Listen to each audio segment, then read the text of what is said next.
Under the blistering sun, the base yard shimmered like a field of molten steel.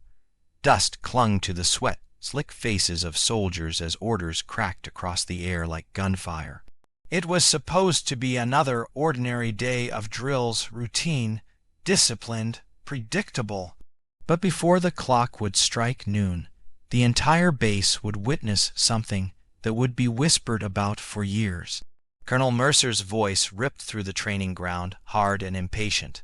His temper was already simmering from its sluggish performance.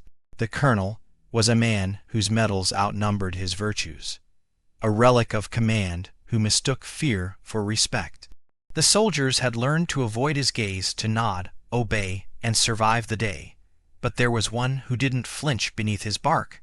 Lieutenant Cara Hayes. She stood in the formation, calm and unreadable, her expression carved from discipline. Her boots were caked in the same dust as everyone else's, yet something in her posture made her stand apart, quiet authority wrapped in silence. When Mercer barked her name, the formation stiffened. He accused her of slowing the team's timing during a tactical maneuver. She didn't argue. She only offered a correction, measured, factual, calm. But that calmness was gasoline to Mercer's pride. His jaw tightened, veins pushing against the weathered skin of his temple. He stalked toward her, boots striking the ground like warning drums. And then it happened. Before anyone could intervene, Mercer's hand shot out. He grabbed her by the hair and yanked her backward, the motion violent, humiliating, deliberate. A collective breath was stolen from the air. Soldiers froze mid-step, mid-breath, mid-thought. Time fractured into disbelief. Cara didn't scream. She didn't fight the pull or lash out in defense. She simply stood still, her eyes narrowing, not in fear, but in comprehension. The dust around them shimmered with tension. The colonel's grip was iron, his breath sharp with rage.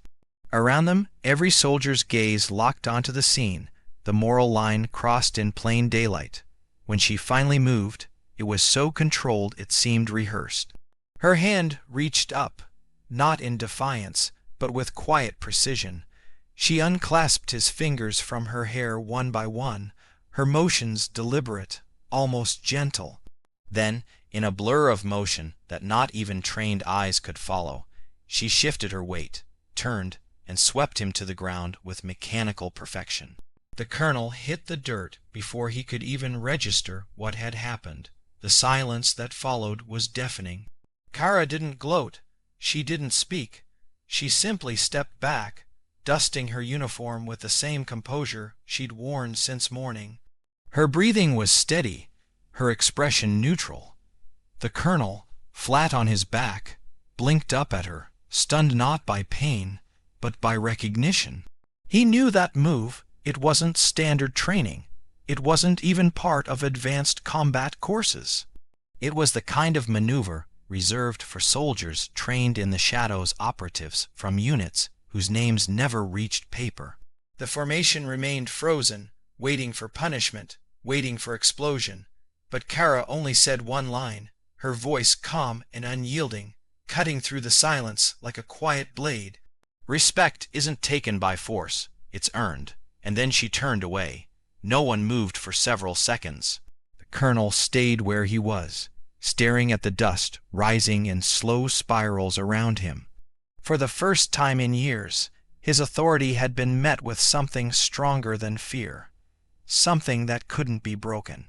By afternoon, whispers traveled faster than radio signals. The base had become a hive of quiet speculation. Every corner buzzed with fragments of the same question. Who exactly was Lieutenant Cara Hayes? She'd been at the base for less than a year. She followed orders, never raised her voice, never spoke of her past. Her records were clean but oddly sparse, almost as if someone had redacted her history. The few who had trained alongside her noticed her uncanny precision. Every shot she fired landed center mass.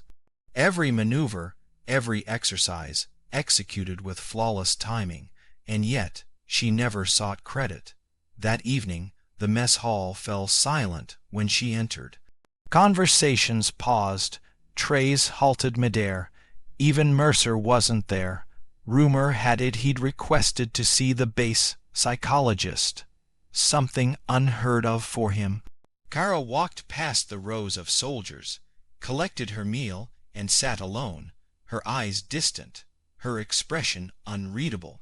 But behind that stillness lived a storm. Years before, she had been part of a covert program that didn't officially exist, the Phoenix Division. A classified initiative born out of necessity during the darkest years of counter-insurgency warfare. Its mission was simple: to build soldiers who could neutralize threats before they ever reached the battlefield. She'd been recruited at 21, a combat prodigy with a flawless record and a quiet mind. For 6 years, she'd operated in the world's gray zones, missions denied by governments, victories never recorded. But the cost was steep. One mission in the Balkans had changed everything. A civilian convoy had been misidentified as hostile. Orders came through too late. The aftermath haunted her nights. The screams, the smoke, the silence that followed. That was when she'd walked away from the shadows, choosing to serve openly, to rebuild instead of destroy. The military didn't forget her skill, but it buried her file deep enough to protect the image of the institution. Only a handful of high-ranking officers even knew who she really was. Colonel Mercer clearly wasn't one of them. That night, as the desert wind howled outside her barracks, Cara sat on her bunk, the dim light carving shadows across her tired face. Her mind wasn't on the humiliation or the whispers. It was on control. Control was everything. Losing it meant becoming what she had once sworn to leave behind. The next morning, she reported for duty as if nothing had happened. Her uniform was crisp, her salute precise. Mercer arrived late to formation. His face was pale, the usual arrogance dulled to something else, remorse, perhaps, or fear. He didn't speak to her. He didn't even look in her direction, but the men did. Everywhere she went, soldiers straightened. Not out of obligation, but out of newfound respect, the kind of respect earned not through medals, but through the strength of restraint. Still, military justice had rules. The incident reached command by midday. A tribunal was scheduled. Witnesses were summoned. Cara's actions, though defensive, had technically crossed lines of conduct. Regulations didn't care for context, they cared for hierarchy. Inside the tribunal room, tension was thick enough to taste. Mercer sat stiffly, his pride stitched together with silence. The presiding officer, General Morrison, leafed through the report with slow, deliberate care. According to the protocol, Cara was to present her defense. She stood without papers, without emotion, her voice steady and measured. She didn't accuse, didn't justify, didn't even mention the humiliation.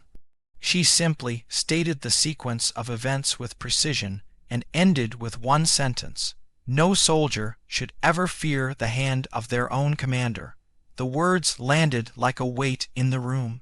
Morrison's eyes lifted, studying her as though seeing her for the first time. He closed the file slowly. And then he spoke, not to her, but to Mercer. "Colonel," he said quietly, "where exactly did you learn to grab one of your officers by the hair?" The silence that followed was sharper than any reprimand. Mercer's jaw clenched. He offered no answer. Within hours the verdict came. No disciplinary action would be taken against Lieutenant Hayes. Her actions were deemed appropriate under provocation. Colonel was officially reprimanded and placed under review. But what no one knew was that Morrison had recognized the name buried in the redacted lines of her record. He'd seen Phoenix Division. He knew what that meant. That evening, when the sun melted behind the barracks and the world was painted in gold and ash, Cara found herself standing alone near the training yard. The dust from the day's drills hung in the air like memory. A few soldiers lingered nearby, pretending to clean their gear, but stealing glances her way. For a long moment no one spoke. Then one of the younger recruits, a boy barely 20, approached. He looked nervous, clutching his cap like a lifeline. "Ma'am," he said quietly, "is it true you could have hurt him worse?" Cara looked at him, her eyes soft but unyielding. "Strength isn't about what you can do," she said. "It's about knowing when not to." The words spread through the base faster than any rumor. By nightfall, that single line had turned her into a legend. Days turned to weeks, and life at the base found rhythm again. Mercer kept his distance, quieter now, his arrogance fractured. In briefings, he deferred more often. He had learned something he hadn't expected. From humiliation came humility. Once, during a late inspection, he passed Cara in the hallway. The fluorescent lights painted them both in sterile white. He stopped, nodded once, and said nothing. She returned the nod. That was enough. And though they would never speak of it again, the silence between them carried more weight than any apology. Months later, during a field exercise, a communications failure left a unit stranded beyond the perimeter. Panic spread as reports came in of live mines in the area. Cara didn't wait for orders. She moved like instinct, coordinating rescue with surgical precision. Her calm under pressure saved lives that day. When the helicopters returned, the soldiers erupted in cheers. Even Mercer stood among them, clapping once before turning away, eyes heavy with a respect he'd never admit aloud. From that day on, the base began to change. Discipline still ruled, but fear faded. Authority learned to coexist with integrity. Soldiers spoke up when lines were crossed. And in quiet moments they often looked toward Cara Hayes, the woman who had said little, done much, and transformed a place built on rank into one rebuilt on respect. But late at night, when the desert wind whispered through the barracks, Cara sometimes lay awake, staring at the ceiling. She wasn't thinking of glory. She was remembering the convoy in the Balkans, the lives lost, the past she could never rewrite. Every act of restraint, every moment of control, it wasn't born from pride. It was penance. She carried it quietly, like a soldier carries a scar, not visible, but always there. The younger soldiers began to imitate her calm, her silence, her precision. Her legend grew, not through stories of violence, but through whispers of quiet strength. One evening, as the sun set behind the dunes, a visiting journalist asked to interview her for a morale feature. Cara refused. Her words were simple. "Some things don't need to be told. They just need to be remembered." That line, too, spread like wildfire. The colonel eventually retired, years later, without incident. Those who knew the story said he changed after that day. He spoke less, listened more, and mentored with patience instead of pride. Perhaps humiliation had taught him what decades of service had not, that respect forced through fear is hollow, but respect earned through honor lasts beyond the uniform.